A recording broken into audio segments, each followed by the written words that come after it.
Have you ever waited your whole life for someone you thought would finally end your loneliness, only to find a stranger standing in their place? Imagine a rancher on the empty frontier, clutching the picture of the bride he had dreamed about through long winters, only to see the stagecoach door open and reveal a woman who could not even speak his language. She carried no wedding dress, only a wooden box she guarded with her life, its secrets written in a tongue he could not read. What would you do? Turn away, clinging to the hope of the bride you expected, or step forward, drawn into the mystery of this wounded woman whose very presence seemed to invite danger? If it were you, would you risk everything to protect someone you did not know, when the safest choice was to walk away? This is a story about love arriving in the wrong package, about courage found in the unlikeliest of moments, and about the choices that change a life forever. Stay with us. Like this video, share it with someone who still believes in love, and subscribe so you don't miss what comes next. Let's begin. Elias McGraw stood on the platform at Red Rock Station, the worn letter trembling in his hand. Inside the envelope was the picture he had studied through many winter nights, a fair-haired woman with gentle blue eyes, Clara Whitmore, the German bride he had been waiting for. He had memorized every line of her face, every trace of her soft smile. The stagecoach rattled to a stop, wheels grinding against the dust. Elias's heart pounded with a mix of relief and nervous hope. But when the door opened, the woman who stepped down was not Clara.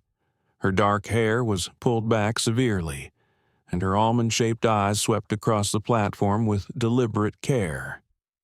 She clutched a small wooden box against her chest as though it carried either treasure or danger. The driver passed down a single travel-worn bag and muttered something about mixed-up papers before climbing back to his seat. The woman stood motionless, scanning the handful of bystanders. Elias glanced at the photograph again, then back at her. This was not Clara Whitmore, not even close. And yet she looked directly at him, as if she had been expecting him all along. Her expression revealed nothing, but in her hand she held out a page covered in characters that looked more like tiny drawings than words. She stepped closer, boots clicking against the boards. Her lips formed words in a tongue Elias could not place, every syllable sharp and urgent. He cleared his throat. "Ma'am, I think there's been some mistake," he said, though the words sounded rough even to him. He had rehearsed what he might say to Clara 100 times, but nothing prepared him for this. The stranger's brow furrowed. She looked at the letter he held, then back to her own. She touched her chest lightly and spoke a name that sounded like Meline, before gesturing toward him with a questioning tilt of her head. Elias shook his own slowly. "I'm Elias McGraw. I was expecting someone else." He raised Clara's photograph, and the woman studied it with somber recognition. Then she opened her bag and pulled out a different picture, a bearded man with kind eyes, someone Elias had never seen. She tapped the photo and pointed to herself once more, repeating the foreign words with greater urgency. The truth began to dawn on Elias, heavy as a storm cloud. 2 letters, 2 pictures, 2 promises all tangled together in a mistake too large to understand. Her shoulders slumped as if she realized the same thing. She cast her eyes over the wide, empty plains stretching out from the platform, the endless horizon of a land that offered no shelter. She spoke again, this time her tone soft but troubled, and gestured toward the departing stagecoach, already shrinking into a blur of dust. From the general store, Harlan Briggs stepped out, brow creased in concern. problem? Elias, that sure doesn't look like the German girl you've been waiting on?" "No," Elias admitted, heat rising in his chest. "It's not. Looks like the whole thing's been mixed up." Harlan eyed the woman uneasily. "Well, she can't stay here. Next coach won't pass for another 2 weeks."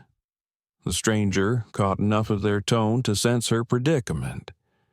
She hugged the wooden box tighter and edged back toward the end of the platform, her body taut as if she might flee. But out here on the wide, merciless frontier, there was nowhere to run. Elias McGraw had been staring so hard at the stranger that he almost missed it at first.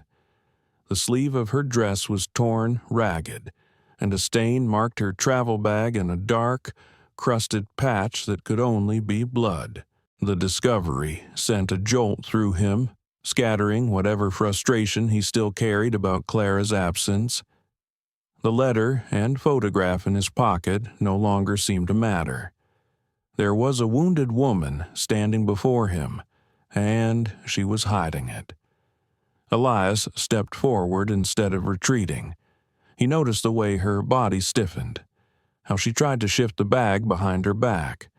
For the briefest moment, the movement revealed more damage, enough to convince him that she was hurt worse than she wanted anyone to know. "Ma'am," he said carefully, pointing toward the torn sleeve, "are you injured?" Her almond eyes flicked down, following his gesture. She touched the fabric lightly, the way one does when testing a tender spot, then shook her head in a practiced denial. But Elias had worked enough long days with cattle and horses to recognize when someone was favoring an injury. Every movement of hers was measured, deliberate, as though she feared one wrong step might tear something open. From behind him, Harlan Briggs squinted, catching sight of the same thing. His weathered face darkened. Elias, best fetch Doc Hollander. That gash looked serious. The woman's eyes widened instantly at the name. She shook her head hard, her dark braids swinging. Fear lit her face, not of pain or stitches, but of being examined. She clutched the wooden box to her chest and backed toward the edge of the platform, as if the very suggestion of a doctor was more dangerous than bleeding in the open. Elias lifted both hands slowly, palms outward in the gesture of a man calming a skittish colt. "Take it easy," he said softly. "Nobody's going to drag you anywhere, but hiding it won't change what's already done." Her breath came quicker now. She glanced again and again toward the empty road where the coach had vanished, as though calculating her chances of survival if she struck out alone. There was no mercy in the miles of prairie surrounding them. No water, no shelter, only sky and dust and long stretches of nothing. Elias could see her desperation rising like floodwater. Harlan leaned close, lowering his voice. "Something about this ain't right. How does a Chinese woman end up holding papers meant for a German bride? And if she's standing here, Elias, then where's Clara?" The question cut straight through him.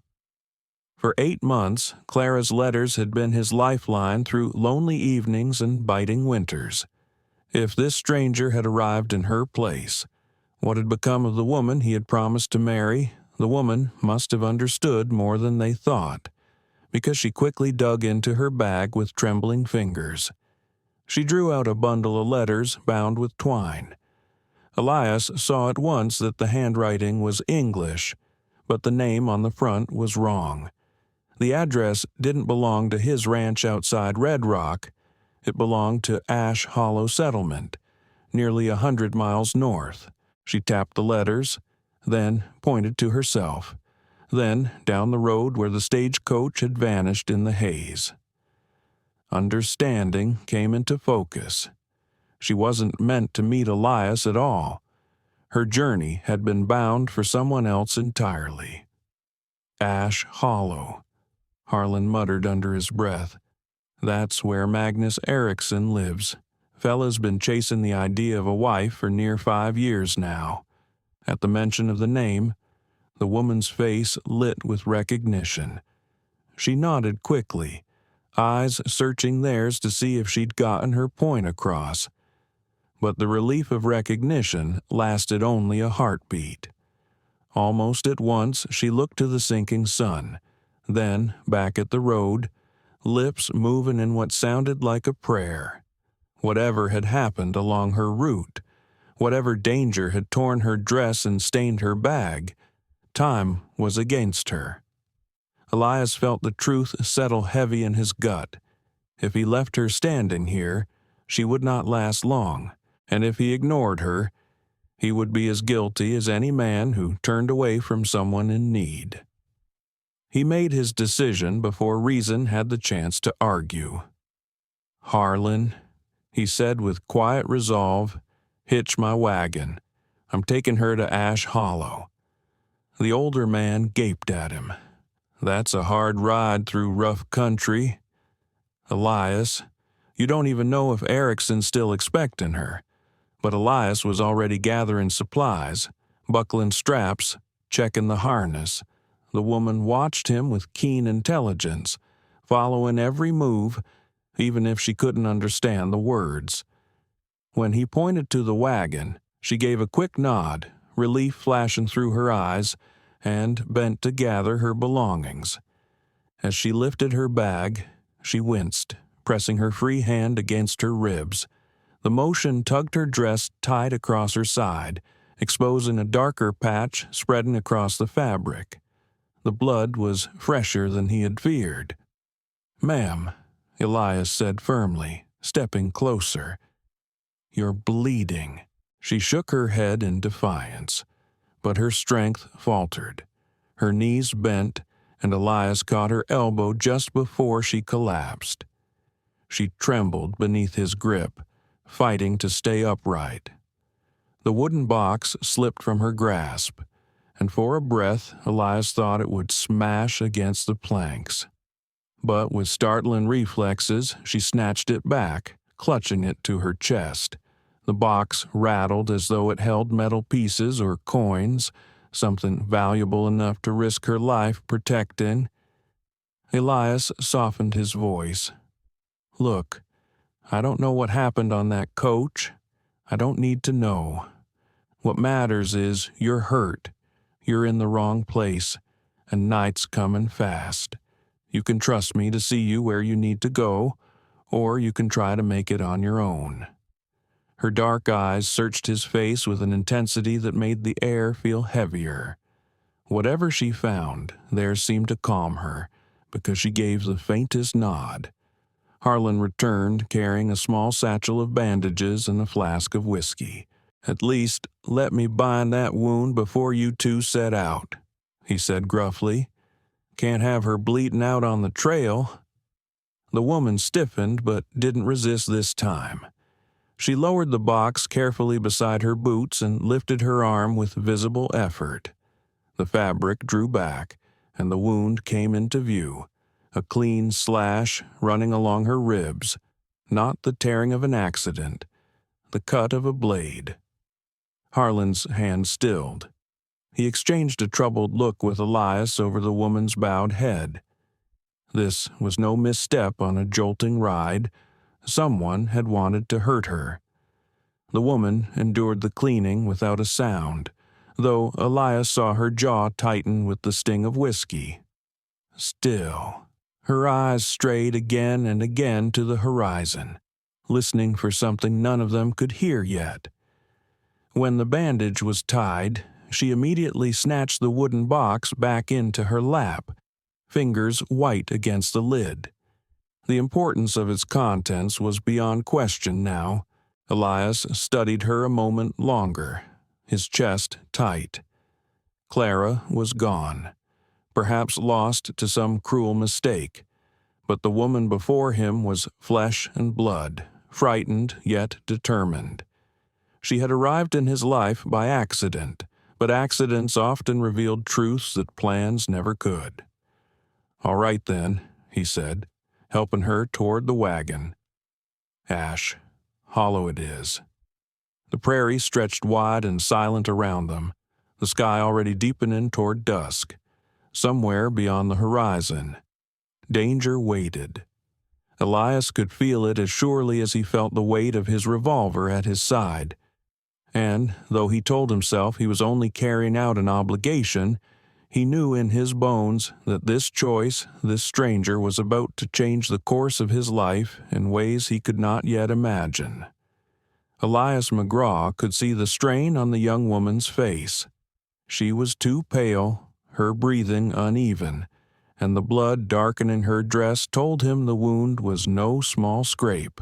He tried once more to reason with her, voice gentler than before. "You're hurt. This is the wrong place, and night will fall before long.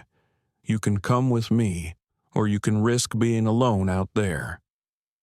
Malin Zhao studied him with a gaze that cut through dust and distance. She seemed to search for something steady, something honest. After what felt like an eternity, she gave the smallest nod. Harlan Briggs returned from his store, carrying a roll of clean cloth and a bottle of whiskey. "If you're bound to take her down the trail, Elias, best patch her up first. She won't last half a mile with blood leaking that way." This time, she did not protest. She eased the wooden box down beside her boots, her hand lingering on the lid as if it were a living thing. Only then did she raise her arm with slow resignation, revealing the angry slash carved along her ribs. Harlan drew a breath through his teeth. "That ain't from a tumble." His voice dropped low. Words meant only for Elias. "That's a blade. Someone aimed to do her harm." Elias held her steady while Harlan cleaned the wound. The whiskey stung sharp in the air, but Maylene did not flinch. She bore it in silence, her eyes fixed on the horizon as though she expected riders to appear at any moment. Elias had seen soldiers brace against pain with less grit. When Harlan bound the cloth tight and tied it off, she immediately reached for her box, clutching it tight once more. The sound of hooves reached them before Elias could comment. The rhythm was hard and fast, pounding over the dry earth. Maylin stiffened, her knuckles whitening around the box. Her eyes drained of color, and she reached for Elias's sleeve, gripping with desperate strength. Her nails dug through the fabric into his arm. She pointed toward the dust cloud rising on the horizon, speaking rapidly in her own tongue. The urgency in her voice needed no translation. Danger was coming. Within moments, 3 riders broke through the shimmer of heat, their horses frothed with sweat, their pace reckless. At the front rode a heavy-set man whose vest bore a sheriff's badge. Elias narrowed his eyes. There was something wrong in the way the man sat his saddle, too intent, too eager, as if he were chasing a prize rather than upholding law. Harlan's jaw clenched. "That's Sheriff Boone Carver from Silverton Creek. He's a long way from his jurisdiction." The moment Maylene heard the name, her grip tightened further. Elias didn't need words to know she recognized the man. Carver swung down from his horse with a smile that was wide but hollow. His deputies flanked him, spreading across the platform with practiced ease. Elias noted the way their hands hovered close to their revolvers. "Afternoon, folks," Carver called, his voice slick as oil. "We're looking for a Chinese woman who rode in on today's stage, traveling alone. Word is she's carrying stolen property." Maylin pressed closer to Elias, half hidden behind his frame, her breath quick and shallow. Elias kept his stance relaxed but shifted just enough to stand between her and the sheriff. "What sort of property?" Elias asked evenly. "Gold." Carver answered without hesitation. $3,000 taken from the bank at Ironwood Junction 2 days back. Banker swore the thief fit her description. Elias felt tension coil in his chest. The story was too neat, too quick. He had spent enough years around men who lied for a living to know when a tale had been rehearsed. 2 days ago, Ironwood Junction had been 100 miles away. How would a wounded woman hauling letters and a single box end up here so quickly? The timeline didn't hold water. Maylin must have understood the accusation, because she shook her head furiously. She held up the bundle of letters addressed to Ash Hollow, pointing to them with trembling hands. Carver barely spared the correspondence a glance. Forged papers easy to come by. I'm more interested in that box she won't let go. Maylin hugged it tighter, stepping back. Her eyes found Elias's, brimming with fear and something else trust. She whispered one word, halting but clear, in broken English, "Please." The plea cut through him. Without thinking, Elias moved fully in front of her, squaring himself against Carver. "You got a warrant for searching her belongings." "Sheriff?" he asked, voice hardening. Carver's smile thinned. "Don't need one when stolen property's in plain sight. Step aside, McGraw. This don't concern you." But it did concern him. From the moment Maylin had stumbled off that stage, Elias had felt the weight of her fate settling against his own. Now, with the sun beaten down and Carver's eyes sharp as a hawk's, he knew there was no turning away. Harlan's old rifle clicked from somewhere behind. The sound was quiet, but it echoed in the still air like a warning bell. Elias kept his hand close to his holster, though he didn't draw. He had no interest in starting a fight on the platform, but he wasn't about to surrender the woman either. He studied Carver's face, the too wide grin that never touched his eyes, and thought again of the clean blade wound along Maylin's ribs. The conclusion came quick and cold. Boone Carver wasn't hunting stolen gold. He was hunting her. Elias McGraw did not move when Sheriff Boone Carver's hand slid down toward the grip of his revolver. The lawman's words rang false, and every instinct told Elias that this was no honest search for stolen property. "You got papers to search her box?" Elias asked, voice even but carrying across the platform. Carver sneered, "Don't need them. Stolen money sitting in plain sight is enough for me. Step aside, McGraw. This is none of your concern." But it was his concern. The fear in Maylin Zhao's eyes was not the fear of a thief caught with loot. It was the terror of prey cornered by a hunter who had chased her across miles of prairie. Something about Carver's story carried the slick polish of a tale rehearsed on the long ride from Silverton Creek, and Maylin's dread seemed less about being accused and more about being found. The deputies spread out like wolves circling stock. Their hands rested on their holsters, fingers twitching with familiarity. They had played out scenes like this before. Elias's gaze caught on Carver's knuckles. The skin was raw and scraped, and his vest carried a small tear shaped like claw marks. Elias's mind connected the pieces. He turned his head slowly to Maylin, noting her broken nails and raw fingertips. She had fought someone with everything she had, and Carver bore the evidence on his flesh. "Funny thing about robberies," Elias said, his voice loud enough for the whole platform. "Usually, word spreads quick, witnesses talk, wanted notices get nailed to posts, but I haven't seen a scrap of paper about a Chinese woman robbing banks in Ironwood Junction." Carver's jaw tightened, but his smirk did not slip. Information moves slow out here. Posters are on their way. Folks will see them soon enough, or maybe Elias replied, shifting his weight. There never was a robbery. The deputies angled themselves for a crossfire, their eyes narrowing. Elias flexed his hand near his Colt, but did not draw. He wasn't itching for blood, but he wasn't about to let Carver take Mylene. The young woman hugged her wooden box so tightly that Elias thought it might crack. Her lips moved in words he could not understand, but the sound had the rhythm of prayer. From inside the store came the faint, unmistakable click of Harlan Briggs chambering a round into his rifle. The old shopkeeper didn't need to know the whole story. Corruption carried a scent, and Carver stank of it. Carver's voice grew sharp. Last chance. McGraw, hand her over with that box, or this gets ugly.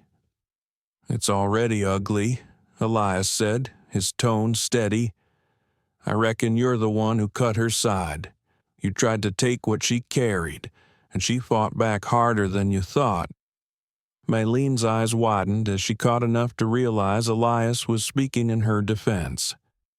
She looked between him and the sheriff, then did something Elias had not expected. She cracked the lid of the box, tilting it so only he could see inside. Rows of gold coins gleamed in the sun, but they weren't scattered loose like stolen spoils.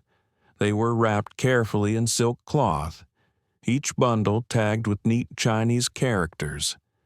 Elias's breath caught. Her dowry, he murmured, the understanding striking clear. Not bank money. It's her marriage portion for Magnus Erickson. Carver's expression flickered from confidence to something darker. He had revealed too much, pressed too far. Now the only way forward for him was to seize what he wanted by force. His hand snapped down, drawing iron. Before anyone could react, Malin hurled the box toward Harlan's store with surprising strength. The lid flew open, and coins scattered across the boards, glittering like fallen stars in the dust. At the same moment, she dove sideways off the platform, rolling behind Elias's wagon. Gunfire erupted. Elias dropped low, diving behind the water trough as splinters burst where he had been standing. Mylene crouched behind the wagon wheel, her eyes locked on the deputies as they scrambled for cover. Harlan's rifle cracked, the report echoing through the empty land. One deputy lunged for the hitching post as a bullet chewed up the boards beside him. The second crouched behind a stack of crates, gun in hand but face pale. The odds were grim. Elias and Harlan were outnumbered and outgunned, pinned on open ground with no way to retreat. And then, from down the road, came the thunder of hooves. A stagecoach barreled toward the platform, the driver whipping his team into a reckless gallop. Dust billowed behind them in a rolling cloud. Even with bullets snapping in the air, the coach did not slow. Carver shouted from behind a wooden crate, "Give it up, McGraw." All this over some foreign woman and her gold. Elias's reply came cold and hard. It's not about the gold, Sheriff, and you know it. Mylene's dark eyes met his from her place behind the wagon wheel. She shook her head firmly, gesturing toward the scattered coins. She mimed throwing them aside, her meaning unmistakable. The money wasn't worth dying for, but Elias had already decided.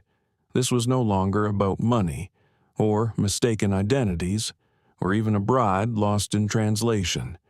This was about justice, about not letting a corrupt sheriff prey on the vulnerable simply because he wore a badge. The stagecoach roared closer, wheels rattling, rifles bristling from its windows. Dust swirled like a storm, and the balance of power on that lonely platform was about to change. The fight on the platform had never really been about gold. Elias McGraw understood that now. It was about a sheriff who had grown too comfortable twisting his badge into a weapon, and a woman who had carried something precious into the wrong place at the wrong time. Mei Lun Zhao caught his eye, then motioned toward the scattered coins shining in the dust. She shook her head sharply and made a throwing gesture, urging him to forget about the money. Her meaning was clear. The coins could be replaced. Lives could not. Elias tightened his jaw. The stagecoach was nearly on them now. The driver bent low over his team, pushing the animals harder than any sane man would on uneven ground. The driver's young face was drawn tight with determination. Through the windows of the coach, Elias saw rifle barrels jutting outward, steady and ready. Boone Carver saw it too. The sheriff's swagger faltered, his bravado slipping as the realization struck him. His odds were shifting. He barked a sharp command to his deputies. "Mount up, we're pulling out." But Maylene had no intention of letting her savings vanish across the platform. While all eyes were fixed on the oncoming coach, she darted from cover. Moving with astonishing precision, she swept coins into her hands, gathering them as though every piece represented years of sacrifice. "Stay down," Elias shouted. But she ignored him, her movements practiced and quick, the motions of someone who had packed and repacked in dangerous places before. A bullet hissed past, ripping the fabric at her shoulder and leaving her dress torn further. Still, she didn't stop. Her focus was absolute, her determination fierce. The stagecoach thundered onto the platform, boards shuddering under its weight. In an instant, the doors swung open and armed men leapt out, their rifles already aimed. They were not ranch hands, nor drifting gunmen. Their movements were too controlled, too deliberate. Dark clothes clung to them, and their stances carried the unmistakable discipline of trained fighters. Mylin looked up from her coins and cried out in her own tongue, her voice sharp with recognition. The lead man answered back in the same language before fixing cold eyes on Carver. "You have caused much trouble for my sister," the man said in accented but firm English. "She was meant to arrive safely at Ash Hollow. Instead, you attack her and try to steal what she carries." Carver's face drained of color. He had not expected this. Elias stared, realization striking him like a hammer. She hadn't been traveling alone. These men had shadowed her journey, holding back until it was clear she needed them. And now they had arrived. Carver and his deputies were surrounded, outnumbered, and staring into the barrels of men who had every reason to be merciless. But as Elias watched the standoff take shape, unease gnawed at him. These weren't protective cousins or neighbors riding in late. They were professionals, armed escorts who had not come across miles of open country just for a woman's dowry. The lead man stepped forward, his rifle never straying from Carver's chest. "My name is Jian Zhao. This is my sister, Maylin. She carries more than marriage papers." The pieces fell into place in Elias's mind. She wasn't simply a bride who had gotten lost. She was someone far more important. From the store's doorway, Harlan Briggs called out, rifle still steady. "What kind of papers?" Jian's jaw tightened. "Documents that prove the truth of the railroad. Proof that Chinese workers built more track than the companies will ever admit. Names of men never paid. Numbers showing fortunes pocketed by bosses while laborers died in the dust." The revelation settled heavy in the air. Maylin spoke again in her native language, her voice low but insistent, gesturing toward Elias. Jian's severe features softened briefly as he listened. "My sister says you shielded her when you had no reason," Jian translated. "She says you risked your life for her dowry. even while believing she was not the woman you were promised. She is the wrong woman, Elias admitted, crouched low behind the trough, but that don't mean she deserved what your sheriff tried to do to her. Carver's desperation grew visible. His eyes darted between the armed men and the horizon, calculating chances he no longer had. He raised his voice in protest. You're making a mistake. I'm a sworn lawman. These people are thieves carrying stolen gold. Gian remained calm, his tone almost casual. Then you will not mind if we escort you back to Silverton Creek. Your own townsfolk can decide. We will show them the blade you used on my sister. We will let them see these papers you say are stolen. Carver blanched. The thought of facing his neighbors with evidence of his corruption was worse than any bullet. His hand tightened on his pistol, though he was surrounded by men who knew their weapons too well. Meanwhile, Maylene had gathered the last of her scattered coins. She tucked them back into the wooden box, closing the lid with deliberate care. Her expression was steady now, her fear tempered by the presence of her brother. Elias studied her, realizing how wrong his first assumptions had been. He had expected a fragile woman, a misplaced bride. Instead, she was strong enough to carry truth across a hostile land, wise enough to protect her treasure, and brave enough to face down a sheriff's lies. The platform hung silent, the standoff balanced on a knife's edge. Dust swirled around boots and wagon wheels. Horses snorted and pawed at the ground. Somewhere in the distance, thunder rumbled, though the sky showed no storm. Elias tightened his grip on his revolver. Whatever happened next, he knew this moment would shape the rest of his life. Elias McGraw rose slowly from behind the trough, his joints stiff from crouching in the dust and his nerves still wired from the gunfire. Maylene Zhao stood before him, her movements careful but steady despite the fresh bandage at her ribs. She reached out a slender hand, helping him to his feet. "Thank you," she said, her voice thick with accent but carrying sincerity that needed no translation. Elias met her gaze. Up close, he could see the sharpness in her dark eyes, the strength that had carried her through everything that had happened since the stagecoach doors opened. She was not the bride he had expected, not the German woman from the letters that had warmed his winters, but she was something far stronger and infinitely more surprising. He turned to Jian Zhao, the brother whose arrival had shifted the balance. What happens now? Does she still ride on to Ash Hollow to marry Magnus Eriksson? Brother and sister exchanged a look that lasted longer than words ever could. At last, Gian spoke, his voice low. "There is no Magnus Eriksson. That was a name we invented.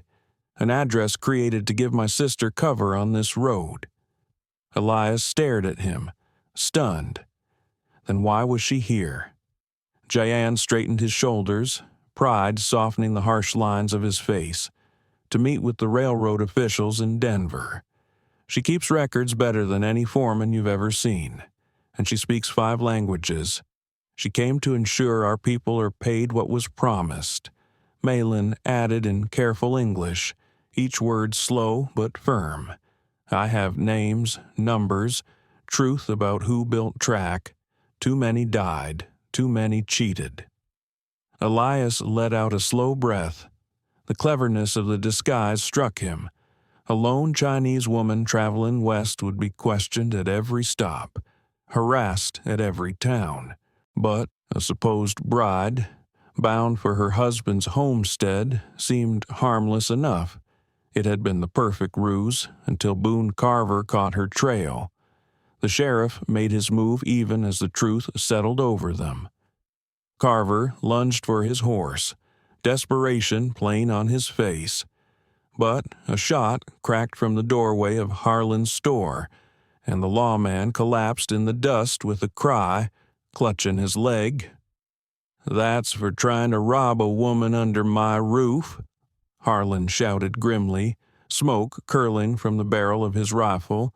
Gian's men moved swiftly, disarming the deputies and binding their hands.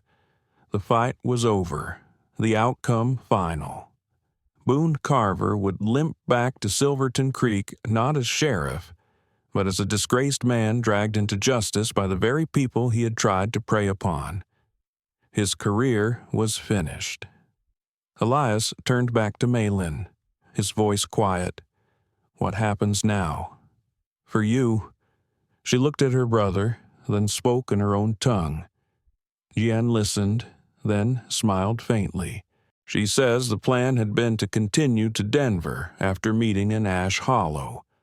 But plans can change when the road delivers something unexpected." Maylene stepped closer, close enough that Elias could smell the faint fragrance of jasmine clinging to her hair despite the dust and blood. Her eyes held his, steady and unflinching. "You helped me," she said slowly, carefully. "Even when you thought I was wrong person. That shows me who you are inside." Elias's voice was low. "And what did it tell you?" She hesitated, then answered with a shy smile. "That maybe I find right person in wrong place." Something shifted in Elias's chest then, a stirring deeper than the loneliness that had driven him to seek a mail-order bride in the first place. Clara Whitmore had been words on paper, a dream that had carried him through winter nights. But Maylin Zhao was flesh and blood, courage and truth, standing before him with fire in her heart. "Would you stay?" he asked, his throat rough, at least long enough to heal proper. Her smile widened just a little. "I think maybe I stay longer than that." As Gian prepared his men to escort Carver and the deputies back toward Silverton Creek, he paused to hand Elias the wooden box. The gold inside still glimmered, but it seemed less important now than what it represented. "Keep this for her," Gian said firmly.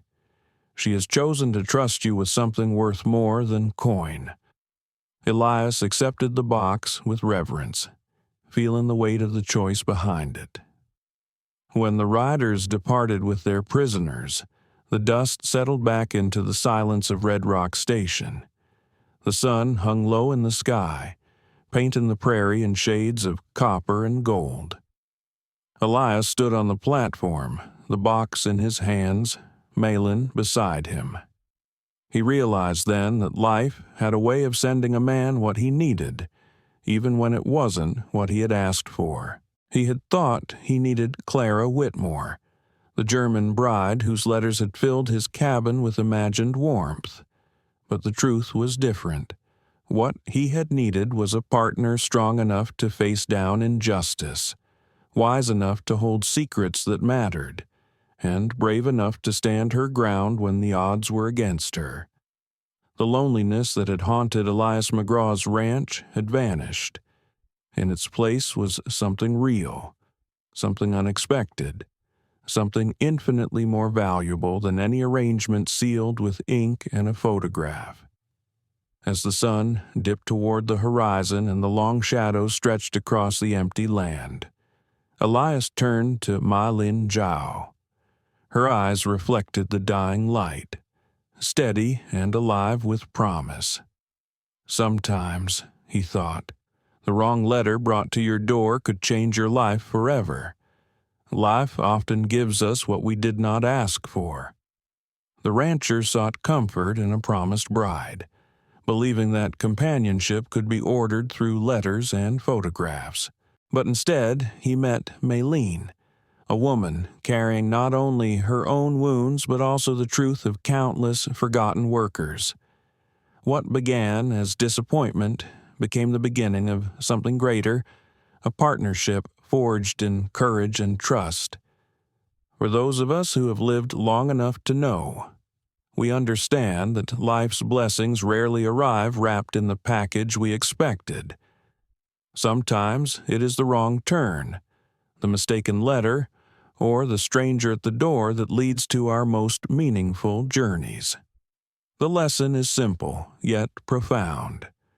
Do not close your heart when life surprises you. What feels like misfortune may be the doorway to your greatest joy, and when you see someone vulnerable, even a stranger, step forward with compassion. That act of courage may change not only their story, but yours as well. In our later years, we learn to treasure the unexpected, because that is often where true love, true friendship, and true purpose are found. Thank you, dear friends, for spending your time with us today. If this story touched your heart, please give it a like, share it with someone you care about, and subscribe to our channel so we can continue bringing you more tales of love, courage, and destiny. Your support means more than words can ever say.